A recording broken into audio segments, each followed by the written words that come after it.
My name is Martha Kintzel, and the day my parents boycotted my wedding was the day I finally understood where I stood in my own family. If you've ever been told you were selfish for choosing your own happiness, stay with me, because what happened next changed everything. It started on a quiet Sunday afternoon. Daniel and I were sitting at our dining table surrounded by wedding folders, fabric swatches, and a half-eaten box of cupcakes from our tasting appointment. We were arguing playfully about whether his college roommate should sit near the dance floor or far away from the open bar. It felt normal, happy, secure, the kind of peaceful that makes you believe you're stepping into a new chapter exactly the way you're supposed to. Then my phone buzzed. It was my mom. "Call me. It's about the date." There are certain messages that don't look dramatic but carry weight. I felt it immediately. Still, I called her back, trying to keep my tone light. She answered without greeting me properly. "Martha, we need to talk about your wedding date." I laughed nervously. "Okay. What about it?" "Emily just reminded us that she has a trip planned that week." I frowned. "What trip?" "A vacation to Greece. With her friends. She booked it a long time ago." I actually thought she was joking. "Mom, we sent out save the dates 11 months ago." "Well," she replied sharply, "she didn't think you were serious about that date." I looked at Daniel, who immediately knew something was wrong. "Mom, the venue is non-refundable. The photographer is booked. People already RSVP'd. We can't just move it." There was silence, the heavy kind. Then she said it. "Family comes first, Martha. You can't expect your sister to cancel her vacation for one day." One day, my wedding reduced to one day. "So you're asking me to reschedule everything because Emily booked a vacation?" I asked, trying to stay calm. "It's not just a vacation," she said defensively. "She's been looking forward to it." "So have I whispered. My dad took the phone. "Martha," he began in that measured tone that always meant I was about to be corrected. "This is selfish." Selfish. That word again. The label I'd worn most of my life whenever I didn't immediately bend. I could feel my chest tightening. "How is it selfish to keep the date we've had for almost a year?" "You know your sister," he replied. "She won't cancel. She already paid for it." "So did we," I said, glancing at Daniel, who was now quietly shaking his head. My dad sighed heavily. "If you care about this family, you'll find another date." I ended the call politely, but my hands were shaking. Daniel pulled his chair closer to mine. "They're not serious, right?" I wanted to say they weren't. I wanted to laugh and brush it off, but I knew my parents. I knew how this story usually ended, with me giving in. For context, Emily has always been the center of gravity in our family. She's younger than me by 3 years, charismatic, dramatic, and used to getting her way. When she cried, plans changed. When she wanted something, budgets adjusted. When she made mistakes, excuses appeared. I was the responsible one, the accommodating one, the understanding one.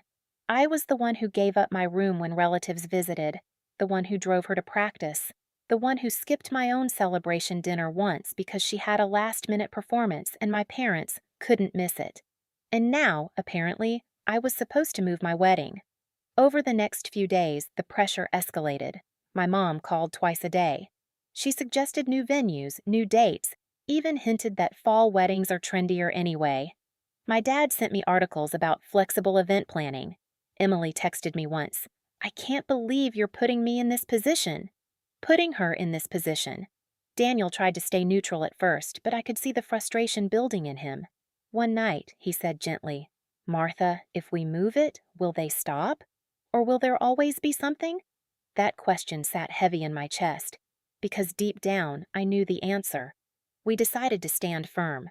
I called my parents and calmly explained that we would not be changing the date. I told them we loved them, that we wanted them there, but the plans were final. My mom went quiet. Then she said, "If you do this, don't expect us to rearrange everything." "I'm not asking you to rearrange everything," I replied. "I'm asking you to come to your daughter's wedding." She responded with, "You're choosing a party over your sister." I hung up, feeling like I'd just committed some kind of betrayal. The next week, I found out through my aunt, not even directly from my parents, that they had decided not to attend if Emily couldn't. They don't want her to feel excluded, my aunt said awkwardly over the phone. You know how sensitive she is? So that was it. My parents were boycotting my wedding to protect my sister from the consequences of her own scheduling. I cried that night harder than I had in years, not because of the date, not because of the drama, but because a part of me had still believed that when it came down to it, they would choose me too. Word spread through the extended family quickly. Some relatives called to mediate. Others told me to just move it and keep the peace. A few quietly said they were proud of me for standing up for myself. Emily, meanwhile, posted countdown photos for her Greece trip with captions like, "Can't wait to escape." I tried not to read into it, but it felt deliberate. The real turning point came 2 weeks before the wedding. My mom called again. "We've made our decision," she said stiffly. "We won't be attending." Hearing it spoken plainly felt like being punched. "Okay," I said softly. "I'm sorry you won't be there." She seemed almost surprised that I wasn't begging. After we hung up, something inside me shifted. Not in anger, not in revenge, but in clarity. I realized I had spent my entire life trying to prove that I was worth equal consideration. And if my wedding wasn't enough to earn it, nothing would be. So I stopped chasing. I stopped calling. I stopped explaining. I stopped defending. And something unexpected happened. The silence unsettled them. 3 days before the wedding, my dad called. "Are you really going through with this?" "Yes," I said calmly. "And you're okay with us not being there?" "No," I answered honestly.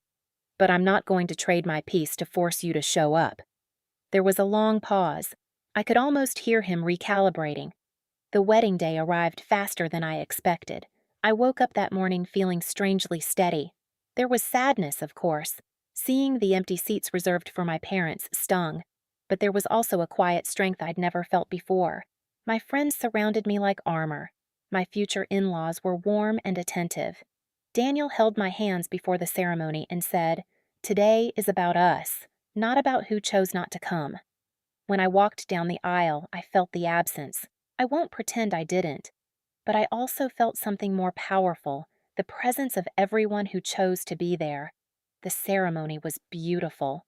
The vows were sincere and imperfect and real. There was laughter during the speeches and tears during the father-daughter dance I ended up sharing with Daniel's dad, who stepped in without hesitation. Later that night, as the music played and I looked around the room, I realized something important. Their boycott didn't ruin my wedding. It revealed the truth. The aftermath was quieter than I expected. Emily posted her vacation photos. My parents avoided mentioning the wedding publicly. A few weeks later, my mom sent a message. "We hope you understand why we did what we did." For the first time in my life, I replied without cushioning my words. "I understand. I just don't agree." That was it. No yelling, no dramatic confrontation, just boundaries. Over the following months, the dynamic shifted. My parents began reaching out more cautiously. Invitations to family dinners came with less expectation and more request. Emily tried to act as if nothing major had happened, but I kept my distance emotionally.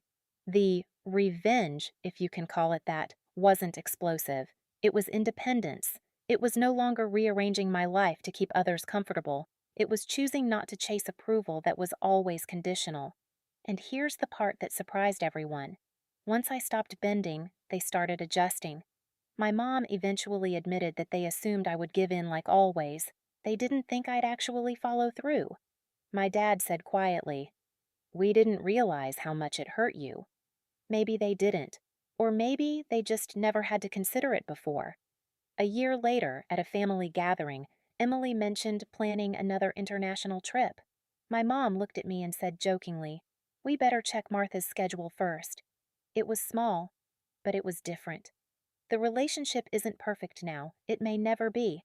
But it's more honest, and I'm more whole. If you're listening to this and you're the responsible one in your family, the peacemaker, the one who's always told to understand, I want you to hear me clearly. Protecting your peace is not selfish. Setting boundaries is not betrayal. And choosing not to rearrange your life for someone else's convenience does not make you the villain. My wedding day taught me that love isn't proven by how much you sacrifice your own happiness. It's proven by who shows up when it matters. My parents didn't show up that day, but I did, and that made all the difference.